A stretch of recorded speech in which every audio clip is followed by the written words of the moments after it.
এবং ওয়াকারুজ্জামান কার্যত পাকিস্তানের কথাতেই চলছে। বাংলাদেশ T1T9 আমরা ছবিতে দেখাবো। T1T9 এই তুরস্কের যে স্পেশাল অ্যাটাক হেলিকপ্টার বাংলাদেশ কেনার পথে। কথায় আছে বাপের উপরেও বাপ থাকে। ছাত্র জনতার গণ অভ্যুত্থানের পর বাংলাদেশ থেকে পালিয়ে যায় ভারতের আজ্ঞাবহ সরকার। ছাত্র জনতার নতুন সরকার ক্ষমতায় বসার পর থেকেই ভারত বাংলাদেশকে দখল করে নেওয়ার হুমকি দিয়ে আসছে। তাদের ধারণা ছিল ছাত্র জনতার নতুন বাংলাদেশের পাশে কেউ দাঁড়াবে না। এই সুযোগে শাস্তি দিয়ে বাংলাদেশকে আরও একবার গোলাম বানিয়ে ফেলবে নরেন্দ্র মোদী। বাপের উপরেও যে পাপ থাকে এটা ভারত ভুলে গিয়েছিল। ভারতের বিরুদ্ধে এবার বাংলাদেশের পাশে বুক চিতিয়ে দাঁড়িয়েছে পাকিস্তান এবং তুরস্ক। বাইরাক্তার TB2 ড্রোনের পর এবার বাংলাদেশকে অ্যাটাক যুদ্ধবিমান দিচ্ছে তুরস্ক। সিরিয়া যুদ্ধে ম্যাজিক দেখানো T1T9 যুদ্ধবিমান এবার বাংলাদেশের সেনাবহরে যুক্ত হচ্ছে। একদিকে পাকিস্তান ও চীনের দেয়া চতুর্থ প্রজন্মের যুদ্ধবিমান, অন্যদিকে তুরস্কের অ্যাটাক হেলিকপ্টার যুক্ত হলে ভারতের বাংলাদেশ দখলের স্বপ্নই রয়ে যাবে। ভারতের বিরুদ্ধে বাংলাদেশের পাশে যেভাবে দাঁড়িয়েছে পাকিস্তান এবং তুরস্ক তা দেখে আতঙ্কিত পশ্চিমবাংলার মিডিয়া। এ নিয়ে কি বলছে তারা আসুন তা দেখি। বাংলাদেশ ক্রমশ ISI এবং পাকিস্তানের সেনাবাহিনীর একটা কাউন্টার বি টিমে পরিণত হয়েছে এবং পাক সেনাবাহিনী যা বলছে তারা তাই করছে। এবং ওয়াকারুজ্জামান কার্যত পাকিস্তানের কথাতেই চলছে।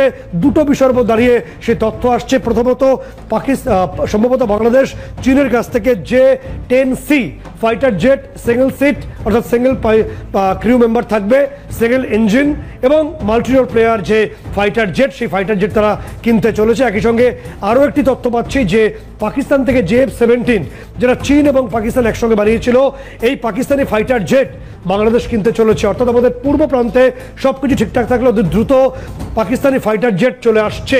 আমাদের পূর্ব দিকে বাংলাদেশে পাকিস্তানি ফাইটার জেট আসতে চলেছে, সেই তথ্য সামনে আসছে। এবং এক্ষেত্রে দুটো সিস্টেম কাজ করেছে। যেহেতু পাকিস্তান এই ফাইটার জেট কেনার পর পাইলটদের প্রশিক্ষণ এবং তার যে যন্ত্রাংশ এবং যে আফটার সার্ভিস বা MRO যেটা বলি আমরা, সেটা মূলত পাকিস্তান থেকেই বাংলাদেশ সাপোর্ট পেয়ে যাবে। সেই কারণেই এই বড় অঙ্কের ডিল হতে চলেছে।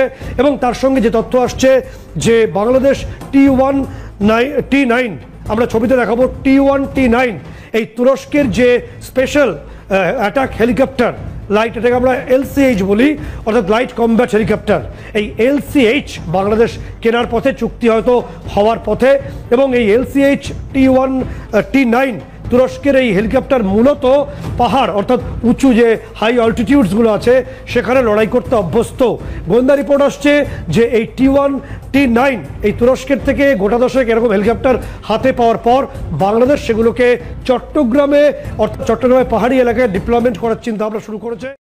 এতদিন বাংলাদেশ এবং ভারতের সামরিক শক্তির তুলনা করে খুশি হওয়া পশ্চিমবাংলার দাদাদের চোখে মুখে এখন আতঙ্কের ছাপ স্পষ্ট। এতদিন পশ্চিমবাংলার দাদারা টেলিভিশনের সামনে বসে চিৎকার করে বলতো বাংলাদেশের সামরিক বাহিনী নাকি ভারতের কাছে শিশু। বাংলাদেশকে 15 মিনিটে দখল করে নেওয়ার হুমকি দিয়েছিল ভারতের অনেক রাজনৈতিক নেতা।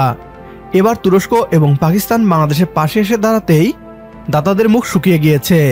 এবার বাংলাদেশকে আক্রমণের বদলে আলোচনা করছে নতুন বাংলাদেশের বদলে যাওয়া সামরিক বাহিনীর শক্তি নিয়ে। সেই সাথে তারা ধারণা করছে তুরস্কের অ্যাটাক হেলিকপ্টার বাংলাদেশ 7 সিস্টার্স দখল করতে ব্যবহার করতে পারে। পশ্চিমবাংলার দাদাদের বলতে চাই, এটা তো কেবলমাত্র ট্রেইলার, পুরো পিকচার এখনো বাকি। আমাদের সাথে একমত হলে কমেন্ট বক্সে ইয়েস লিখে জানিয়ে দিন আমাদের। সেই সাথে ভিডিও শেয়ার করে দেখার সুযোগ করে দিন আপনার বন্ধুদের। পরবর্তী ভিডিও দেখার আমন্ত্রণ জানিয়ে বিদায় নিচ্ছি আজ। আল্লাহ হাফেজ।